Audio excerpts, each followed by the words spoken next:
ยันสร้างบ้านแปลงเมืองล้อเลียบเมืองหลวงน้ำทา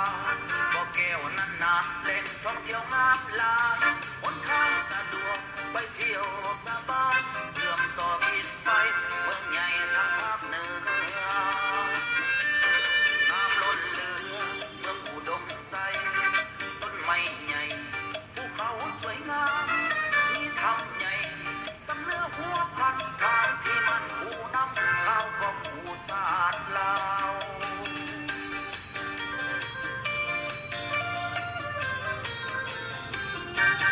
น้ำสะอาด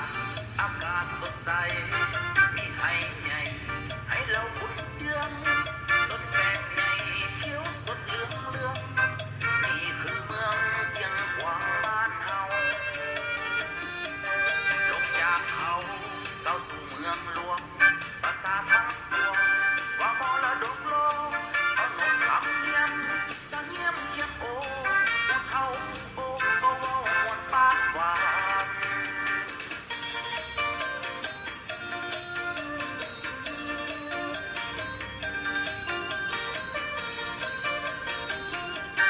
ข้ามไปฝั่งสยามบุรีดินแดนแห่งนี้มีมาสานาน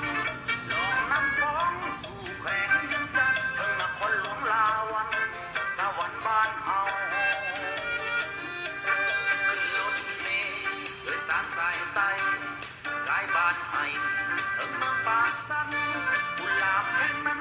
สาวงามลาวันสิบลาปากกันที่ปากกระดิ่ง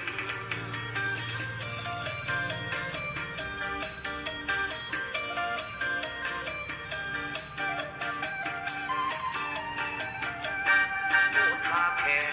ขมวนเมืองงามทำแดนนั้นส่วนนางกินลมถึงทางแดนเซโนงามทรงเลี้ยวหัวทางโค้งถึงแดนสวรรค์น้ำกาไฟอาทานศักดิ์สิทธิ์น้ำศักดิ์สิทธิ์อาทานอีกครั้งคงเซโดนอย่าลืมแวะกันแล้วก็นั่งกินเหล้าขาวบ้านเฮา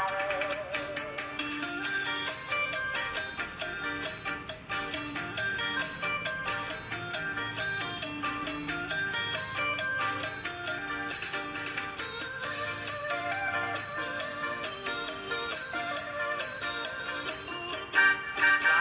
รวัตรอุดมหังมีเป็นเศรษฐีขายสร้างแหลกตาบองเมืองปากซองมักไม่เนืองนอง